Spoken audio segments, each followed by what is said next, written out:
My first conviction as soon as I found myself outside the house was that no alternative was left me but to act at once on the information I had received to make sure of the Count that night, or to risk the loss, if I only delayed till the morning, of Laura's last chance.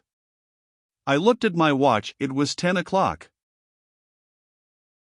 Not the shadow of a doubt crossed my mind of the purpose for which the Count had left the theatre.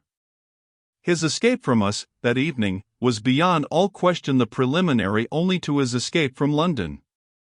The mark of the Brotherhood was on his arm. I felt as certain of it as if he had shown me the brand, and the betrayal of the Brotherhood was on his conscience. I had seen it in his recognition of Pesca. It was easy to understand why that recognition had not been mutual. A man of the Count's character would never risk the terrible consequences of turning spy without looking to his personal security quite as carefully as he looked to his golden reward. The shaven face, which I had pointed out at the opera, might have been covered by a beard in Pesca's time, his dark brown hair might be a wig, his name was evidently a false one. The accident of time might have helped him as well, his immense corpulence might have come with his later years. There was every reason why Pesca should not have known him again, every reason also why he should have known Pesca, whose singular personal appearance made a marked man of him, go where he might. I have said that I felt certain of the purpose in the Count's mind when he escaped us at the theatre. How could I doubt it, when I saw, with my own eyes, that he believed himself, in spite of the change in his appearance, to have been recognized by Pesca, and to be therefore in danger of his life? If I could get speech of him that night, if I could show him that I, too, knew of the mortal peril in which he stood, what result would follow? Plainly this. One of us must be master of the situation, one of us must inevitably be at the mercy of the other. I owed it to myself to consider the chances against me before I confronted them. I owed it to my wife to do all that lay in my power to lessen the risk. The chances against me wanted no reckoning up, they were all merged in one. If the Count discovered, by my own avowal, that the direct way to his safety lay through my life, he was probably the last man in existence who would shrink from throwing me off my guard and taking that way, when he had me alone within his reach. The only means of defense against him on which I could at all rely to lessen the risk, presented themselves, after a little careful thinking, clearly enough. Before I made any personal acknowledgment of my discovery in his presence, I must place the discovery itself where it would be ready for instant use against him, and safe from any attempt at suppression on his part. If I laid the mine under his feet before I approached him, and if I left instructions with a third person to fire it on the expiration of a certain time, unless directions to the contrary were previously received under my own hand, or from my own lips, in that event the Count's security was absolutely dependent upon mine, and I might hold the vantage ground over him securely, even in his own house. This idea occurred to me when I was close to the new lodgings which we had taken on returning from the seaside. I went in without disturbing anyone, by the help of my key. A light was in the hall, and I stole up with it to my workroom to make my preparations, and absolutely to commit myself to an interview with the Count, before either Laura or Marion could have the slightest suspicion of what I intended to do. A letter addressed to Pesca represented the surest measure of precaution which it was now possible for me to take. I wrote as follows. The man whom I pointed out to you at the opera is a member of the Brotherhood, and has been false to his trust. Put both these assertions to the test instantly. You know the name he goes by in England. His address is No. 5 Forest Road, Street John's Wood. On the love you once bore me, use the power entrusted to you without mercy and without delay against that man. I have risked all and lost all, and the forfeit of my failure has been paid with my life. I signed and dated these lines, enclosed them in an envelope, and sealed it up. On the outside I wrote this direction: keep the enclosure unopened until 9 o'clock tomorrow morning. If you do not hear from me, or see me, before that time, break the seal when the clock strikes, and read the contents. I added my initials, and protected the whole by enclosing it in a second sealed envelope, addressed to Pesca at his lodgings. Nothing remained to be done after this but to find the means of sending my letter to its destination immediately. I should then have accomplished all that lay in my power. If anything happened to me in the Count's house, I had now provided for his answering it with his life. That the means of preventing his escape, under any circumstances whatever, were at Pesca's disposal, if he chose to exert them, I did not for an instant doubt. The extraordinary anxiety which he had expressed to remain unenlightened as to the Count's identity, or, in other words, to be left uncertain enough about facts to justify him to his own conscience in remaining passive, betrayed plainly that the means of exercising the terrible justice of the Brotherhood were ready to his hand, although, as a naturally humane man, he had shrunk from plainly saying as much in my presence. The deadly certainty with which the vengeance of foreign political societies can hunt down a traitor to the cause, hide himself where he may, had been too often exemplified, even in my superficial experience, to allow of any doubt. Considering the subject only as a reader of newspapers, cases recurred to my memory, both in London and in Paris, of foreigners found stabbed in the streets, whose assassins could never be traced, of bodies and parts of bodies thrown into the Thames and the Seine, by hands that could never be discovered, of deaths by secret violence which could only be accounted for in one way. I have disguised nothing relating to myself in these pages, and I do not disguise here that I believed I had written Count Fosco's death warrant, if the fatal emergency happened which authorized Pesca to open my enclosure. I left my room to go down to the ground floor of the house, and speak to the landlord about finding me a messenger. He happened to be ascending the stairs at the time, and we met on the landing. His son, a quick lad, was the messenger he proposed to me on hearing what I wanted. We had the boy upstairs, and I gave him his directions. He was to take the letter in a cab, to put it into Professor Pesca's own hands, and to bring me back a line of acknowledgment from that gentleman, returning in the cab, and keeping it at the door for my use. It was then nearly 10:30. I calculated that the boy might be back in 20 minutes, and that I might drive to St. John's Wood, on his return, in 20 minutes more. When the lad had departed on his errand, I returned to my own room for a little while, to put certain papers in order, so that they might be easily found in case of the worst. The key of the old-fashioned bureau in which the papers were kept I sealed up, and left it on my table, with Marian's name written on the outside of the little packet.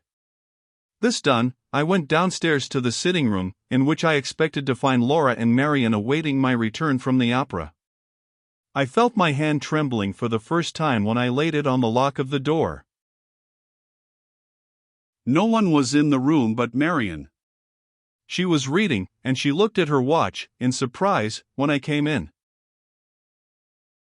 "How early you are back," she said. "You must have come away before the opera was over." "Yes," I replied, "neither Pesca nor I waited for the end."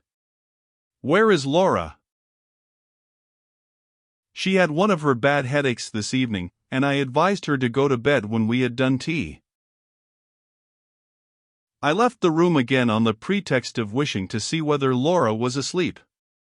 Marian's quick eyes were beginning to look inquiringly at my face. Marian's quick instinct was beginning to discover that I had something weighing on my mind. When I entered the bedchamber, and softly approached the bedside by the dim flicker of the night lamp, my wife was asleep. We had not been married quite a month yet.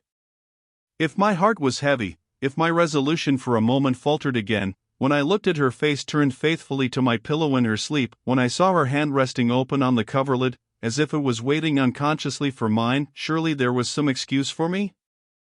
I only allowed myself a few minutes to kneel down at the bedside, and to look close at her, so close that her breath, as it came and went, fluttered on my face. I only touched her hand and her cheek with my lips at parting. She stirred in her sleep and murmured my name, but without waking. I lingered for an instant at the door to look at her again. "God bless and keep you, my darling," I whispered, and left her. Marian was at the stairhead waiting for me. She had a folded slip of paper in her hand. "The landlord's son has brought this for you," she said. "He has got a cab at the door. He says you ordered him to keep it at your disposal." "Quite right, Marian. I want the cab, I am going out again. I descended the stairs as I spoke, and looked into the sitting room to read the slip of paper by the light on the table. It contained these two sentences in Pesca's handwriting. Your letter is received. If I don't see you before the time you mention, I will break the seal when the clock strikes. I placed the paper in my pocketbook, and made for the door. Marian met me on the threshold, and pushed me back into the room, where the candlelight fell full on my face. She held me by both hands, and her eyes fastened searchingly on mine. I see, she said, in a low, eager whisper. You are trying the last chance tonight. Yes, the last chance and the best, I whispered back. Not alone. Oh, Walter, for God's sake, not alone. Let me go with you. Don't refuse me because I'm only a woman. I must go. I will go. I'll wait outside in the cab. It was my turn now to hold her. She tried to break away from me and get down first to the door. If you want to help me, I said, stop here and sleep in my wife's room tonight. Only let me go away with my mind easy about Laura, and I answer for everything else. Come, Marian, give me a kiss, and show that you have the courage to wait till I come back. I dared not allow her time to say a word more. She tried to hold me again. I unclasped her hands, and was out of the room in a moment. The boy below heard me on the stairs, and opened the hall door. I jumped into the cab before the driver could get off the box. Forest Road, St. John's Wood, I called to him through the front window. Double fare if you get there in a quarter of an hour. I'll do it, sir. I looked at my watch. 11 o'clock. Not a minute to lose.